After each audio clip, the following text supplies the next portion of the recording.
Nikin Shapran, Texas A&M International University Educational Administration Graduate Program. All right. Thank you, team, again for coming together for this PLC. Y'all know our focus is, of course, our special population, special education. The points of data that we're going to review today are going to be attendance, discipline, and then student achievement. And specifically, we'll focus on math today. Any questions before we get started?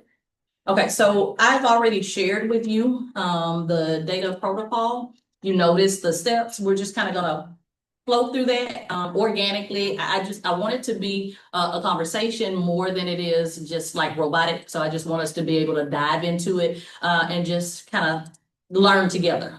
So the first part is about what we notice and what we wonder. Do y'all care which one we start with? We can start with attendance, we can start with discipline, or we can start with the data. It doesn't matter to me.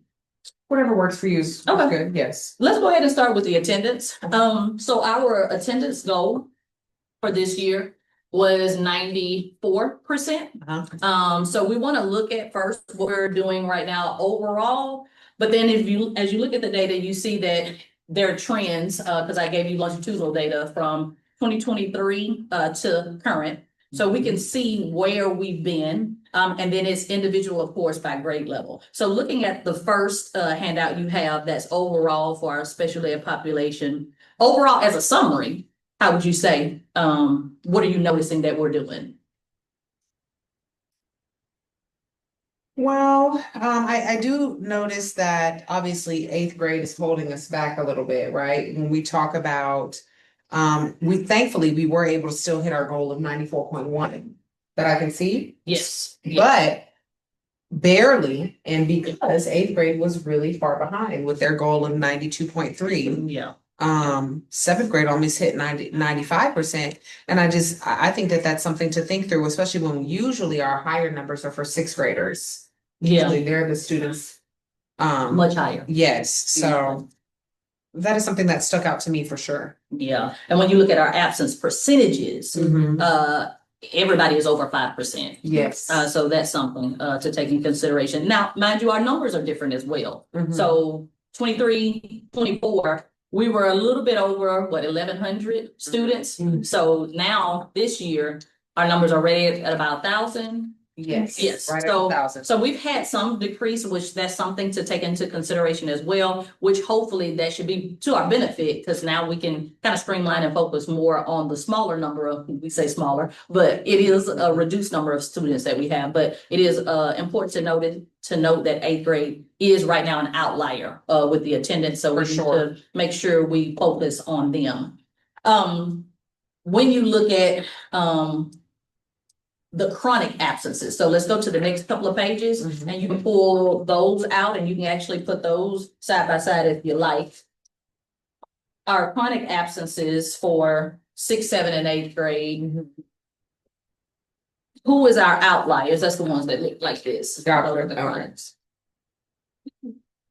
So who would be our outliers? And of course, if you think about our overall summary, you would think, of course, it's still 8th grade. But when you look, remember on slideshows, it's 6 to 7 if you don't have the printout. Got that. So it should be 7. When you look at our chronic absences, who's leading us with chronic absences?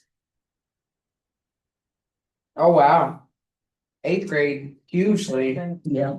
24, they are double. They are double. Yeah. 6th grade when it comes to chronic absences. Yes. And almost double 7th grade, really. Yeah. So when you think about what we're noticing, let's go ahead and say, what are we wondering about this as well? Right. So we're noticing 8th grade is our outlier. 8th grade, our chronic absences are almost double what we're seeing from 6th grade. What are we wondering about that? I think the first thing that I was just going to say, with any chronic absence, the first thing that comes to mind is how are we reaching out to those kids to get them here? And so, that the teachers reaching out, have the counselors, the at-risk counselors touch base. Are we keeping track of that? Like, have we run a report? Right. And so what other trends are there, and what are we doing to help these kids come to school is really the first thing that comes to mind. What communication is in place. Gotcha. Yeah. Love that. And I'm also wondering, and I know we're going to look at this later, I'm wondering how much of this is because of discipline. Our a suspension is counted in a chronic absence? Well, they're not here, and so they are Exactly, counted right? out. Or when we're thinking through, I know we have the 3 days to make a decision and do like our MDRs and all these things. Is discipline affecting why eighth grade is having so That's a many good question. absences? Right there. Yes, I'm trying to think, is that affecting us there? Because yes, I know. Yeah, that's what I'm thinking. Also noticing the times of year when the absences are like kind of fluctuating, and a lot of it's around those holidays.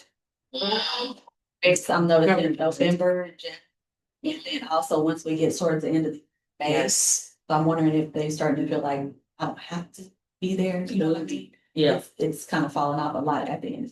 yeah, because I see these 80s that is Yes. below. And I know last year our attendance wasn't at 94. I think last year it might have been 95. Yeah. But even in that, seeing us drop to 88, 87, Yeah. and in those months that Ms. Cook just brought up, yeah, that's definitely a wondering and an area of concern. Yeah. So that we can be on high alert this year Yeah. to see what can we do as far as interventions to ensure that those numbers don't drop that low again. And we can talk later about what incentives or what types of interventions we'd like to put in place Yes. to ensure that those are not repeats for that. Because if you look at 23, 24, for both, when you look at February for 23, it was at 89, but then you look at February, and then this is 6th and 7th, and those of you who have 8, you can look. But then when you look at February for 24, for 6th grade, it increased, but for 7th grade, it decreased. Absolutely. So there's some,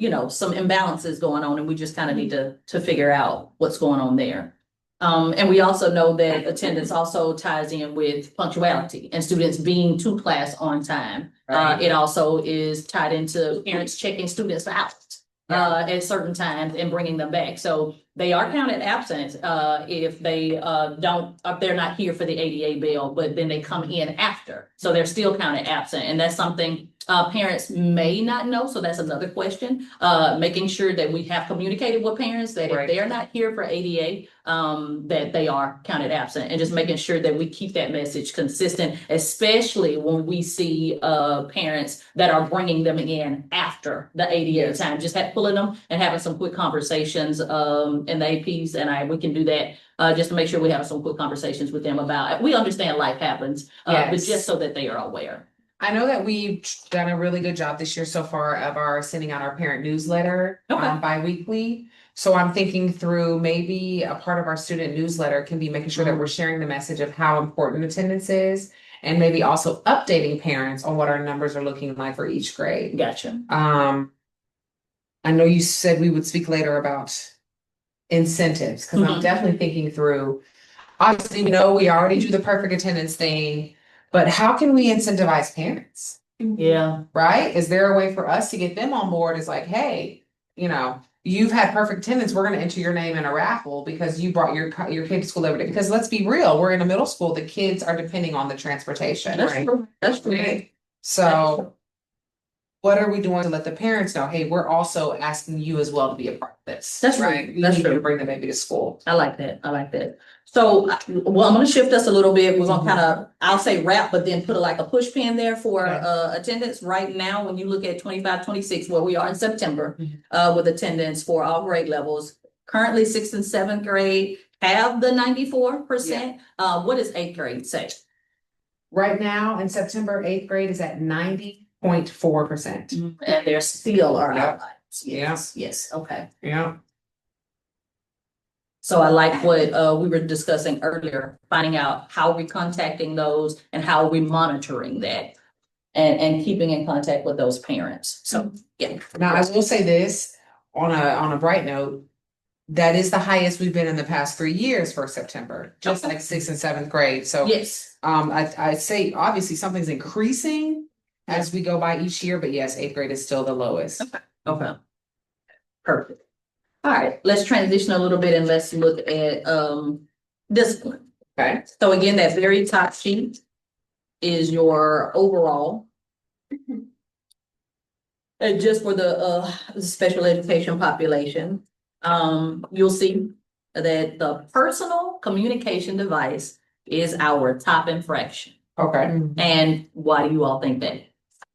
that new law, honey. Yeah. Just new for the kids. It is, yeah. Adjusting to a structure that they were not. Yeah. Yes. Or they were allowed to have their phones. with you. Yeah, I For agree. sure.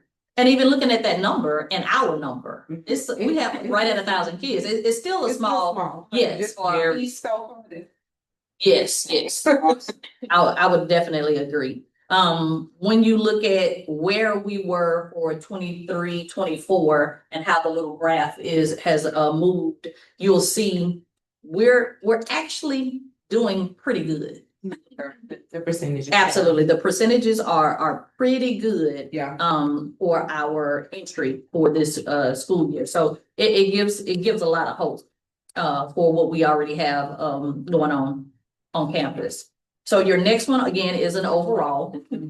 Total number for August was 36. Oh, wow. But when you look at longitudinally Absolutely. from 2024 25, that's a major decrease.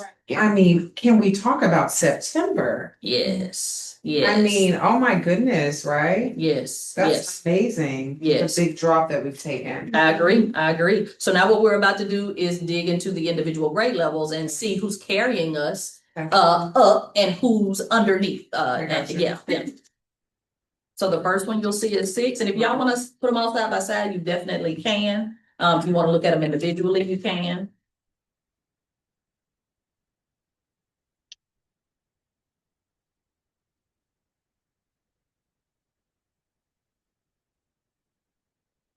All right, so tell me, what are you noticing and what are you wondering?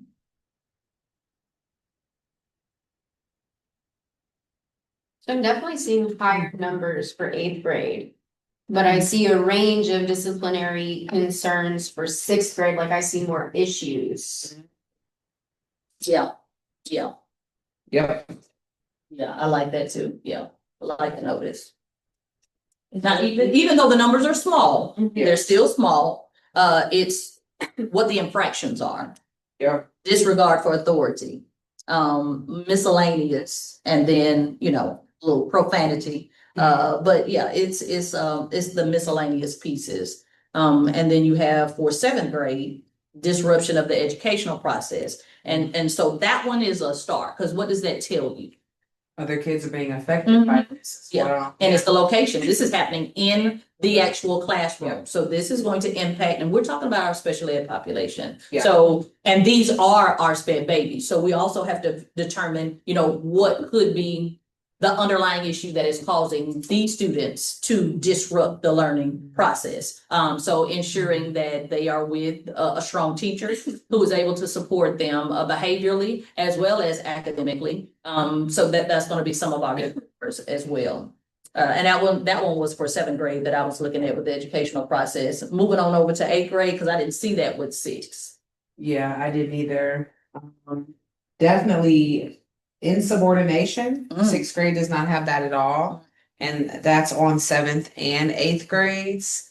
And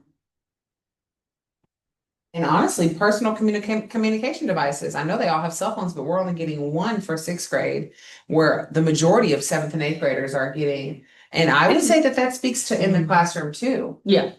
That's something that's a distraction or something that teachers have had to address in the classroom. That could become an issue. Yeah. I also see for 8th grade that I don't see on any of the others, unless I missed it, I see out of designated area. Yeah. And so for ODA, like you're choosing to miss out on class, impacts instruction. Correct. And so I wonder, like, are we accounting for those kids? Are we calling for them? Are we seeing them in the hallway? Like, what other structures are in place to catch those kiddos who are choosing not to be in class, and why? I agree. Right? Why are they not there? I agree, because that you're right, that builds the gap that you already have. Yep. In whatever area. So then I think too, something to pay attention to is what classes are those. So are those classes that the students already have deficits in? And so it's more of like an avoidance behavior. So I just really don't want to go. So then I think that's important to know then which actual classes are these. Sure. And to also know that if these teachers are new teachers, so they could be just learning the process, getting their footings about them when it comes to classroom management. So, and being able to support them, so that moving forward, they'll be able to support, the student. Yep. Yep, I like that. All right, any other noticings or wonderings that you have about, the discipline? I just want to speak to, I think the great job that has, feel free to talk with me, ladies. The teaming that we put in this year, I think has made a world of difference. Assigning an assistant principal to each grade level has really allowed us to be able to speak to what, it's kind of like when you're putting together a lesson plan, anticipate misconceptions. Now that we have one principal for each grade level, they can already anticipate when something's going on. We've had discipline meetings during advisory. I really think that's a win for us doing that. Behavior is down dramatically. Across the board. I mean, it's Yeah. crazy. So yes, I think that's one thing that we can speak to that is helping us, in my opinion, is assigning the principals to each grade. That we don't lose focus on 6th and 7th, but since our 8th graders right now with both attendance and discipline are our leaders, now we have to kind of zone in on them. So we need to find out exactly who those students are, which we're about to go into a little bit more detail to know who those students are. Where their infractions are actually occurring, so that we can kind of hone in on creating an intervention for those specific students. Because right now it's just them. So we want to be able to support them so that they can be in the classroom learning, they can be here, but they can also making sure that they have the supports that they need in class. Because if it's avoidance behavior, we understand it could be the area, again, like I said, that is their deficit. So we just want to make sure that our focus and our conversation always has to be, we're just talking about growth, sweetheart. That's what we want you to do. We just want you to grow. Yeah. So let's go ahead and transition to the list of finding who these babies are. So that's the one that is micro. But I also sent it to you via email. So if you needed to look at it that way, you can as well. Got that. So your grade level is going to be the second column, because the first is just list the rows, and so the grade level is going to be the second column. Okay.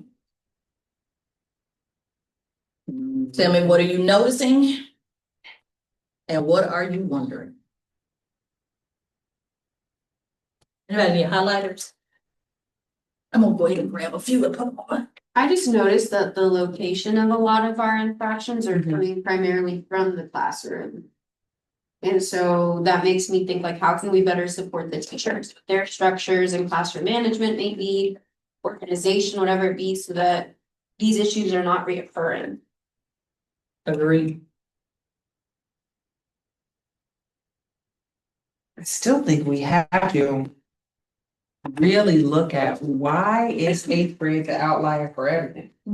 Attendance, discipline, infractions. What are we giving, I would say, to 6 and maybe even 7 that we're not giving to 8? What is the difference there? What is the message that's being sent forth as far as that? Are we all universal with that? Because I'm going back to our discipline meetings, right? I know that we've been pulling as assistant principals, we've been pulling different groups to have conversations. So as I'm looking at this data, I'm like, what is the message that's being sent to 8th grade? Because the numbers are showing me that it's different. Even with my teachers, what are the 8th grade? How are they feeling support when it comes to discipline? Because there's so many more write-ups, right? Yeah. We're talking 17 write-ups. 17 in 6th grade. And I also want you to look at we're looking at the number, but then also look at how many are associated to how many students. Because it could be one student that has multiple write-ups versus a student, several different students. Because that's what that's what I'm noticing in 8th grade. That we have one student by alone has multiple write-ups. Absolutely. And so I know we're working on something for that particular student, but then there are some others that are, I'm not saying that they're not too far behind, but they have multiple infractions as well. And so we need to make sure that we're looking at how we can support those students. And remember, our goal was to look at the ones that have the disruption of the educational process.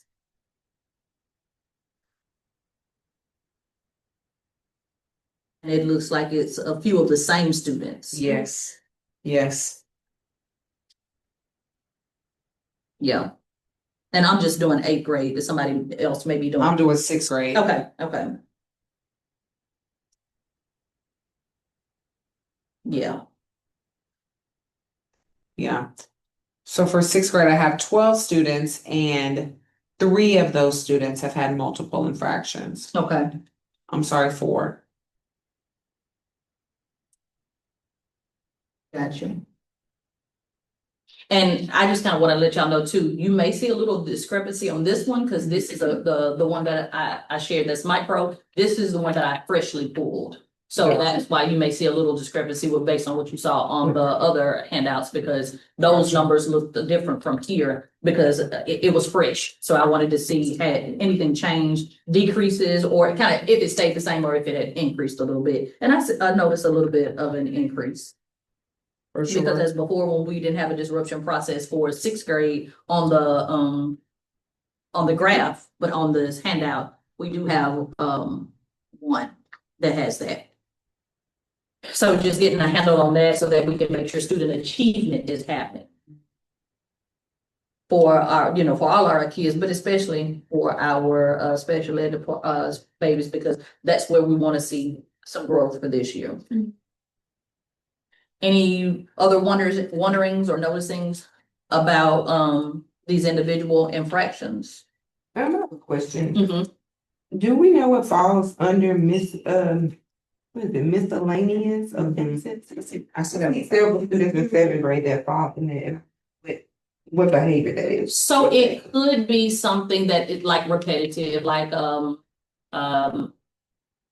maybe talking out loud, where yes, it could be disruption of the educational process, but it's like repeated redirections to be on task, do your work, but they're not necessarily disrupting the class, but they are not doing their work. So some teachers will write them up for not having supplies. And those are conversations that we do need to have with teachers. Yeah. Because again, allowing them to be pulled from the classroom based on something that we could give to them, that's gonna be, yes. Yeah, I don't think that one would be worth sending someone to the office for. So Right. again, talking about new teachers. Yeah. And even some of our veterans, and we're gonna be honest, even some of our veterans or novice teachers, we need to have a conversation about level 1 infractions, level 2, and just ensuring that they're not just writing them up because at that particular time you could be in your feelings because it's consistently that they're coming. Because if they're special education babies, there may be many times that they come without their materials and their supplies, but they're here attendance wise, they're in your classroom and give them your best so that they can show what they know. I also noticed with the miscellaneous, a lot of the consequences have been like student conference or lunch. Correct. It's not something that's being pulled up. Correct, and I'm glad you pulled that up because that's exactly where we were going next to see how the discipline was tied into attendance. So looking at who had OSS, who had ISS, because ISS, they are here, but it still is impacting their learning because the instruction. correct, absolutely. So we're gonna do a quick little count of that. If somebody want to divvy up, I can take. Take 6th grade. Okay. Of looking at the yes. Yeah, ISS, OSS, anything that would have them out of the classroom.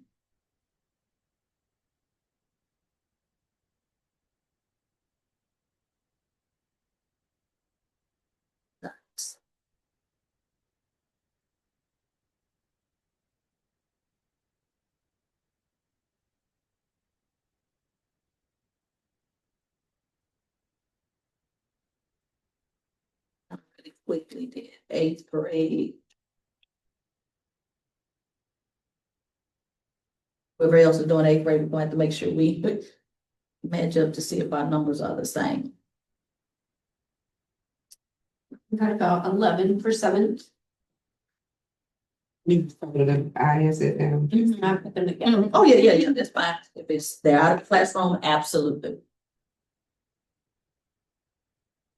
Just in 7th grade, there's also one that was a bus suspension. So I'm sure that would also be, you know, if they can't ride the bus, that kid probably did not come. That you're probably right about that one.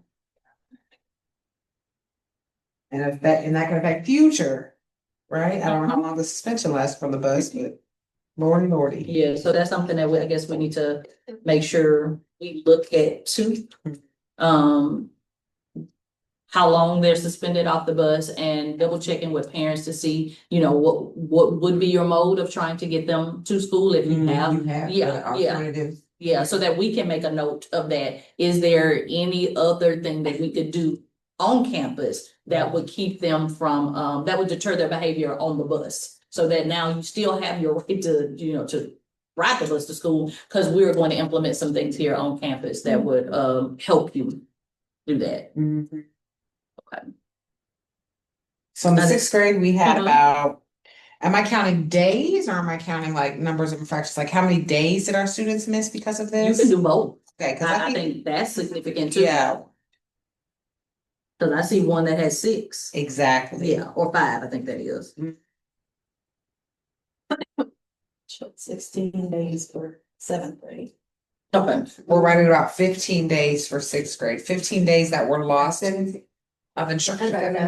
yeah, 17 days for right. So y'all, and this is the only, we've only been in school now for 2 months, and not even 2 full months yet, because August wasn't a full, even though it was very close. And we haven't finished out September. So to me, again, because of the population, Yeah, it's serious. So we do have to pay attention to what's happening, what's causing it, so we can go ahead and create these interventions to ensure that these students are on campus and they're receiving instruction. But I like what you said, Ms. Johnson, is about how can we incentivize these parents? Like, yes. what else can we do to enlist the support of parents to help us in our journey of trying to ensure that their student is successful on campus? So I think that's some things we probably are going to have to brainstorm, bring in the parent liaison, bring in the at-risk counselors, so that we can all just kind of get together and try to brain dump what could we do to more support the parents, because we never know what could be happening, you know, at the house. Yeah, So, and we want to make sure that if we can support them there, maybe they'll be more adept to support us here, which I know that they want their babies to be successful. But we just never know how we can just extend that helping hand. well, can I also speak to this as well? Yes. And this is just from an admin perspective. Mhm. I think that there needs to be some type of clarity and universal way that we're going about things. And I want to point you guys to something. Okay.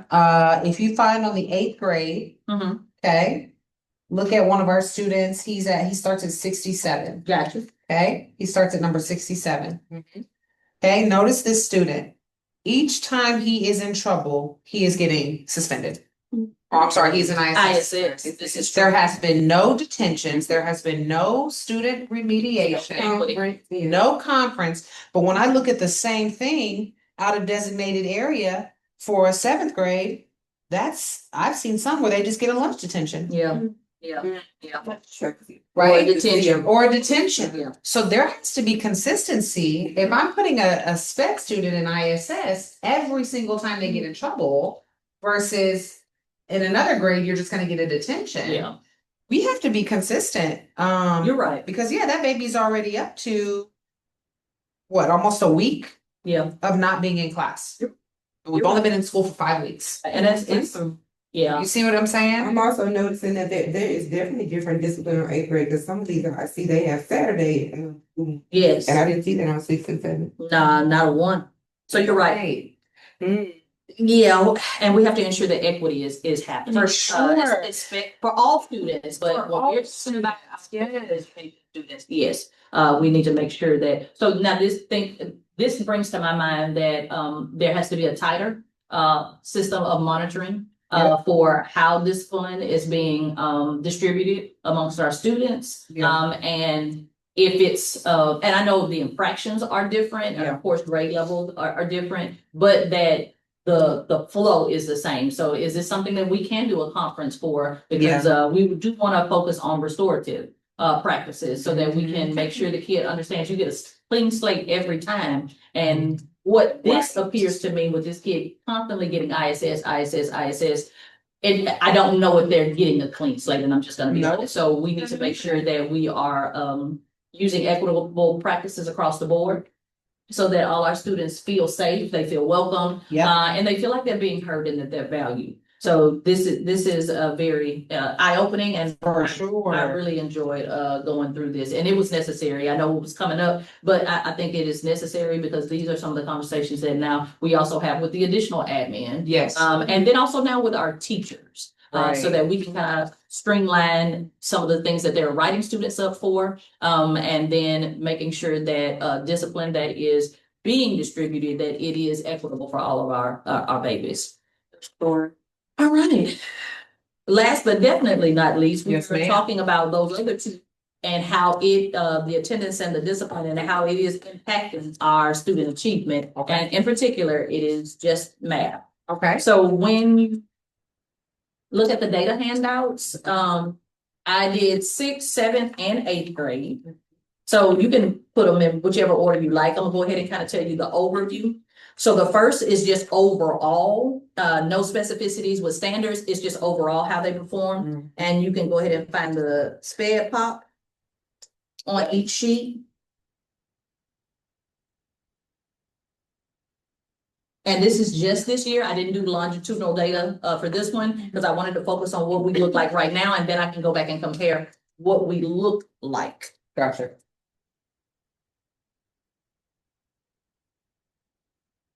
So let's start with 6th grade. So they've taken 2 assessments. And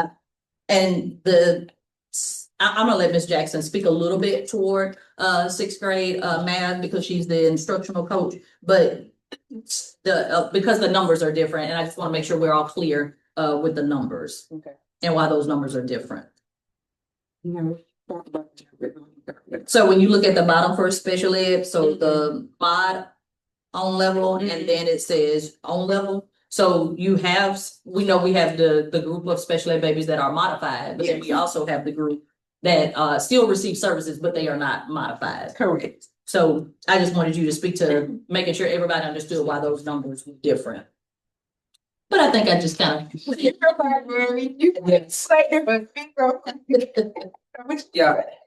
And that's been a focus we're trying to also see is making sure that we're not over servicing students that don't need services, right? So yes, even though you're in a in-class support classroom or in a completely modified, you have a modified role, there might only be 4 students in that classroom that get those modifications, right? So just to be coded SPED doesn't mean you're getting all the modifications and all the things.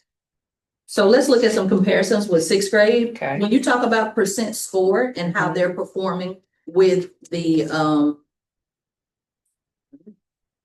with the students that are economically disadvantaged, even with our African American and Hispanic.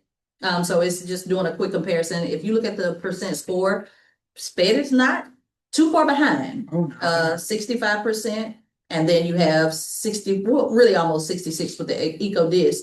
But they're kind of right there.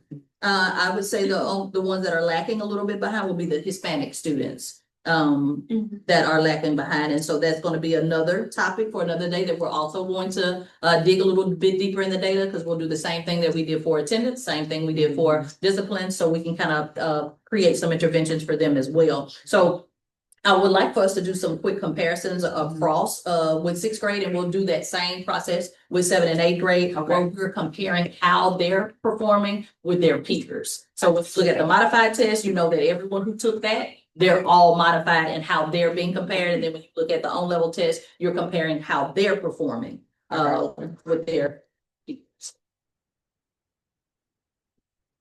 And give me some noticing and wondering. I'm starting with 6th grade and then to 7th and 8th.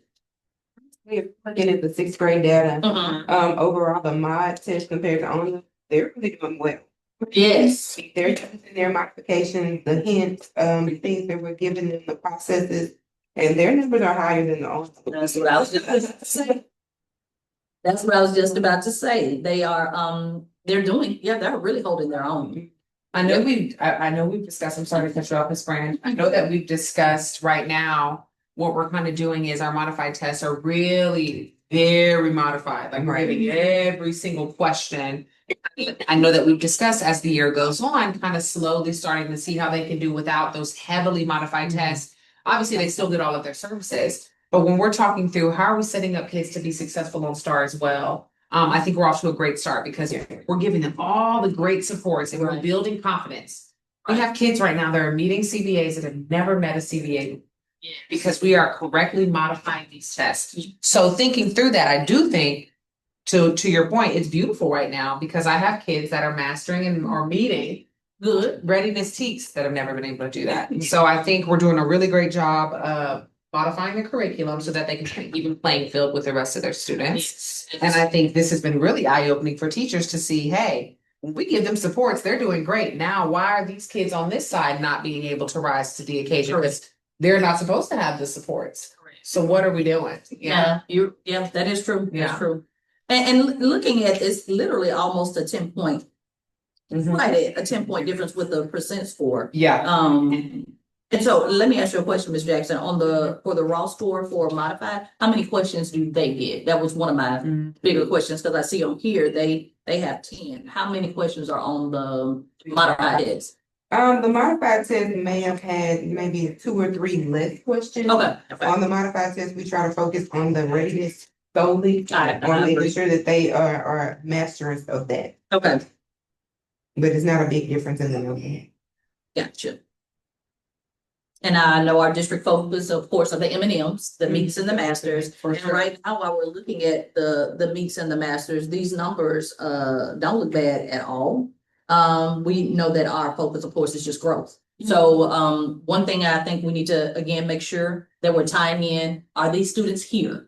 Yeah. Are we giving them the supports that they need in order to maybe not feel so overwhelmed that they feel like they maybe want to act out during class, so that they know it's okay, sweetheart. If you don't know how to do it right now, which again leads back to the conversation that you're going to have with teachers. When you see the frustration coming, or when you feel that, okay, I look at him, I can see he's about to start or he's about to go off. Let me back up and just say, hey, you know what? Let's take a little break. So that you give them that downtime that they need, because they need that time to just decompress a little bit before they start to have the behavioral concerns that we know we don't want them to have. That's going to get them out of the class. So I think moving forward, instructional coaches, when you all have conversations with your teachers, this kind of goes back to them knowing their students. You got to be able to know them to be able to even see when the meltdown is about to start, or when you feel like the behaviors are about to happen. And then as far as counseling, we can reach out to some counselors and see, Ms. Cortez, your team, if you can reach out to them and see, are there any strategies that we can give the teachers to do some quick SEL lessons, like if it's breathing or if it's, anything that they can give the teachers to help support them in that process for their students, so that they can deter anything that's about to happen. So that can be a part of the intervention process. All right, so let's go to the standards base, because now we're looking at individual standards. And I know math has a lot of standards as well. And I see on the first assessment, you only assessed 3, which helps with the analysis of this process. So looking at the standards that they are strong in, I want us to always build a culture of celebrations first, and then we can dive into where we have to extend more support. So for the, what are the celebrations for well, let me ask you, Ms. Jackson, I know you all set separate standards or separate goals for performance for 6th, 7th, and 8th grade. So for each of your standards, what is like your focus percentage for your high focus standards?